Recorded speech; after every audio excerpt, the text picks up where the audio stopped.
अब नज़र बद के मुतालिक जो भी हदीसें हैं मैं वो भी उसके मफ़हूम आपकी खिदमत में पेश करता हूँ। अब वो ये है कि नज़र जो है वो तकदीर का पर्चा फाड़ देती है। हदीस मुबारक का मफ़हूम है कि नज़र जो है वो तकदीर का पर्चा फाड़ देती है। ठीक है, जो भी तकदीर में मुक़द्दर में जो भी अच्छा लिखा होता है वो नज़र लग जाने की वजह से वो तकदीर का पर्चा जो है वो फट जाता है। हदीस एक और बयान करता हूँ। हदीस का मफ़हूम है कि नज़र बद जो है वो इंसान को कब्र में और ऊँट को देग में उतार देती है। यानी कि इंसान जो है वो मर जाता है, नज़र लग जाने की वजह से कब्र में उतर जाता है और ऊँट जो है वो देग में उतर जाता है।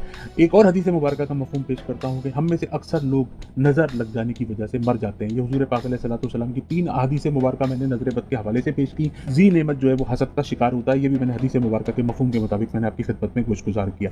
अब इससे बचने का तरीका क्या है वो भी मैं आपकी खिदमत में अर्ज़ करने की कोशिश करता हूँ। وَإِذَا مَرِضْتُ فَهُوَ يَشْفِينِ अल्हम्दुलिल्लाहि रब्बिल आलमीन वस्सलातु वस्सलामु अला सय्यदिल अंबिया वल मुरसलीन व खातमन नबीय्यीन सल्लल्लाहु अलैहि वसल्लम अम्मा बाद फ़अऊज़ु बिल्लाहि मिनश शैतानिर रजीम बिस्मिल्लाहिर रहमानिर रहीम अल्लाहुम्मा सल्लि अला सय्यदिना व मौलाना मुहम्मदिन व अला आलिहि व अस्हाबिहि व बारिक वसल्लिम अलैहि। आपके बेहद पसंदीदा वीलॉग के साथ आपका मेज़बान आगा मिनहाज एक बार फिर हाजिर खिदमत है। अस्सलामु अलैकुम व रहमतुल्लाहि व बरकातुहू। हमसे पूछा जाता है कि जी नज़र बद क्या है, नज़र बद के क्या मामलात हैं, हमारे दीन इस्लाम में नज़र बद की क्या अहमियत है, इसकी क्या हैसियत है, इसके नज़र बद लग जाने की वजह से क्या नुकसानात होते हैं, नज़र बद से बचने के क्या तरीके हैं, नज़र बद किन लोगों की वजह से लग जाती है, हम उन लोगों को कैसे आइडेंटिफाई करें, हम उन लोगों से कैसे बच के रहें, किस तरह दूर रहें, हमें इसके बारे में कुछ गुफ्तगू करनी है। तो नाज़रीन मोहतरम, आज इस वीलॉग में आपको नज़र बद के बारे में, हमारे इस्लाम में, हमारी शरीयत मुताहरा में क्या फरमाया जाता है उसके बारे में कुछ गुफ्तगू करेंगे। हदीस मुबारक के मफ़हूम के मुताबिक अल्लाह के रसूल सल्लल्लाहु अलैहि वसल्लम का फरमान आली शान है, कुल्लु ज़ी नेमतिन महसूदुन, हर ज़ी नेमत जो है वो हसद का शिकार होता है। हर शख्स जो है वो ज़ी नेमत है। जिसके पास आंखें हैं वो भी नेमत वाला है, जिसके पास चलने के लिए टांगे हैं वो भी नेमत वाला है, जिसके पास स्कूटर है, साइकिल है, गाड़ी है वो भी नेमत वाला है। हर शख्स जो है वो नेमत वाला है। अल्लाह तबारक व तआला ने हम सबको नेमतों से नवाजा हुआ है। तो जो कम दर्जे के लोग हैं वो बड़े लोगों से जिनके पास नेमत है वो हसद का शिकार किए जाते हैं। ये हदीस मुबारक का मफ़हूम है। अब नज़र बद के मुतालिक जो भी हदीसें हैं मैं वो भी उसके मफ़हूम आपकी खिदमत में पेश करता हूँ। हदीस मुबारक का मफ़हूम है कि नज़र जो है वो तकदीर का पर्चा फाड़ देती है। ठीक है, जो भी तकदीर में मुक़द्दर में जो भी अच्छा लिखा होता है वो नज़र लग जाने की वजह से वो तकदीर का पर्चा जो है वो फट जाता है। हदीस एक और बयान करता हूँ कि नज़र बद जो है वो इंसान को कब्र में और ऊँट को देग में उतार देती है। एक और हदीस मुबारक का मफ़हूम पेश करता हूँ कि हम में से अक्सर लोग नज़र लग जाने की वजह से मर जाते हैं। ये हुज़ूर पाक अलैहिस्सलातु वस्सलाम की 3 अहादीस मुबारक मैंने नज़र बद के हवाले से पेश की। अब इससे बचने का तरीका क्या है वो भी मैं आपकी खिदमत में अर्ज़ करने की कोशिश करता हूँ। कि कुरान पाक की जो 2 आखिरी सूरह हैं जिसको सूरह फलक और सूरह नास कहा जाता है, जिसको मऊज़तैन कहा जाता है, अगर हम उसका कसरत से पढ़ना उसको शुरू कर दें तो इंशाअल्लाह तबारक व तआला हम जो है वो हासिदों के हसद से जो है वो भी महफूज रह सकते हैं। और मऊज़तैन पढ़ते से हमें जो है नज़र बद के मामला से भी हम बच सकते हैं। सूरह कलम की जो आखिरी 2 आयत हैं इनकी भी तिलावत शुरू करें तो इंशाअल्लाह नज़र बद से हम बच सकते हैं। हमारे घर में अक्सर जो है वो बच्चों पर नज़र लग जाती है, चाहे वो माँ बाप की लग जाती है, हमारे बच्चों की लग जाती है। हम आपस में एक दूसरे को माशाअल्लाह नहीं कहते, बहुत सारे लोग बड़े अच्छे लग रहे हो माशाअल्लाह नहीं कहते, तो इसकी वजह से भी नज़र बद लग जाती है।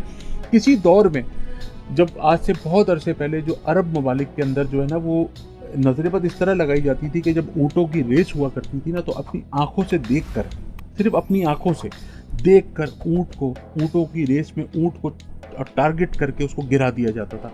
तो कहा जाता है कि बड़े बूढ़े कहते हैं, बुजुर्ग कहते हैं कि नज़र जो है वो पत्थर के भी 2 टुकड़े कर देती है। अब बचना किस तरह से है वो भी मैं आपको बताता हूँ।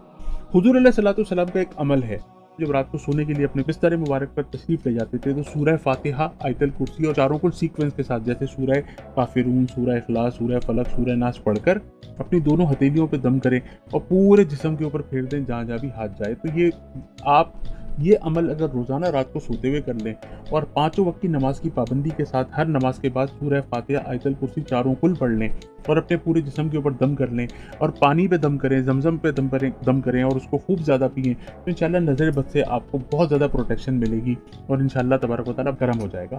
जब नज़र बद लग जाती है तो इंसान की तरक्की रुक जाती है। उसकी मुलाजमत अगर वो कर रहा होगा तो वहाँ प्रमोशन नहीं होगी, कारोबार कर रहा होगा तो वहाँ पे ग्राहक आने कम हो जाएंगे, رشتوں میں رکاوٹیں بھی بہت ساری نظر بد کی وجہ سے ہوتی ہیں.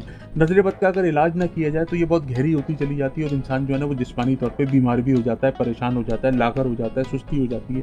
نظر بد اگر بہت گہری ہو جائے تو انسان نمازوں سے دور ہو جاتا ہے. باوضو رہنا جو ہوتا ہے وہ نظر بد کا سب سے بڑا علاج ہے. جو انسان باوضو رہتا ہے وہ سمجھے کہ بختر بند گاڑی کے اندر بیٹھا ہوا ہوتا ہے, وہ ذرہ بختر باندھ کے بیٹھا ہوتا ہے. تو باوضو رہنے کی کوشش کیجیے, پنجگانہ نماز کی کوشش کیجیے, تو انشاءاللہ تبارک و تعالیٰ ان چیزوں سے آپ کو بڑی عافیت محسوس ہوگی. اچھا, ایک اور میں عمل آپ کو بتاتا ہوں. 7 لال گول مرچیں لے لیجیے.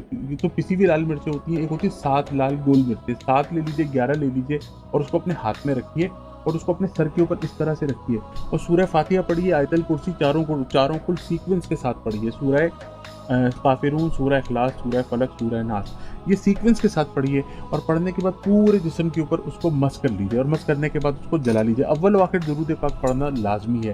تو انشاءاللہ یہ عمل اگر آپ روزانہ کرتے ہیں اپنے ساتھ, اپنی اہلیہ کے ساتھ, اپنے بچوں کے ساتھ, اپنے والدین کے ساتھ, اپنے گھر کے تمام لوگوں کو اس بات کی ترغیب دلاتے ہوئے کہ سورہ فاتحہ, آیت الکرسی چاروں کل پڑھیں, 7 یا 11 لال گول مرچیں لیں, پورے جسم سے اس کو اتاریں اور اتارنے کے بعد اس کو جلا دیں. لیکن جلانا اس طرح سے کہ اس کی جو دھانس ہوتی ہے وہ آپ کو اور آپ کے گھر والوں کو بہت ڈسٹرب کر سکتی ہے. تو اس کا طریقہ یہ کہ چولہا جلائیں گے, اس کے اوپر توا رکھیں گے, یہ نظر اتارنے کے بعد 7 لال گول مرچیں اس کے اوپر رکھیں گے اور اس کو ڈھک دیں گے. تھوڑی دیر کے بعد وہ کالی ہو جائے گی اور اس کے بعد اس کو لے جا کے آپ ڈسٹ بن میں پھینک دیجیے یا باہر پھینک دیجیے. تو انشاءاللہ تبارک و تعالیٰ آپ دیکھیں گے کہ اس عمل سے لال گول مرچیں جب جلیں گی تو اس پہ دھانس یا بدبو نہیں آئے گی, ورنہ عمومی طور پہ آپ جلاتے ہیں تو اس کی بہت زیادہ بدبو آتی ہے. تو انشاءاللہ اس عمل سے آپ کو بہت زیادہ کفایت ملے گی. اچھا, کلام پاک کی روزانہ 1 پیج کی تلاوت کیجیے, باوضو رہیے, نماز پنجگانہ کی پابندی کیجیے, ہر فرض نماز کے بعد 1 مرتبہ آیت الکرسی پڑھیں اور تسبیح فاطمہ جو میں بار بار بتاتا ہوں 33 مرتبہ سبحان اللہ, 33 مرتبہ الحمدللہ, 34 مرتبہ 34 ٹائمز اللہ اکبر پڑھیں. روزانہ ایک بھوکے کو صدقے کا کھانا کھلائیں. اگر آپ یہ افورڈ نہیں کر سکتے تو پرندوں کو باجرہ ڈالیں, اس سے بھی انشاءاللہ نظر بد سے آپ جو ہے نا محفوظ رہیں گے. اور دوسری بات یہ کہ اگر آپ کو میرا ویلاگ پسند آیا تو اس کو صدقہ جاریہ کی نیت سے اس کو شیئر کیجیے گا. میرا واٹس ایپ نمبر اور اسکائپ آئی ڈی آپ کو اسکرین کے اوپر نظر آ رہا ہوگا, اس پہ آپ ڈائریکٹ مجھ سے رابطہ کر سکتے ہیں, اپنے مسائل مجھ سے بیان کر سکتے ہیں اور میں قرآن و سنت کی روشنی میں آپ کو انشاءاللہ آپ کی پوری رہنمائی کرنے کی کوشش کروں گا. اپنے میزبان آغا منہاج کو اجازت مرحمت فرمائیے. السلام علیکم ورحمۃ اللہ وبرکاتہ. وإذا مرضت فهو يشفين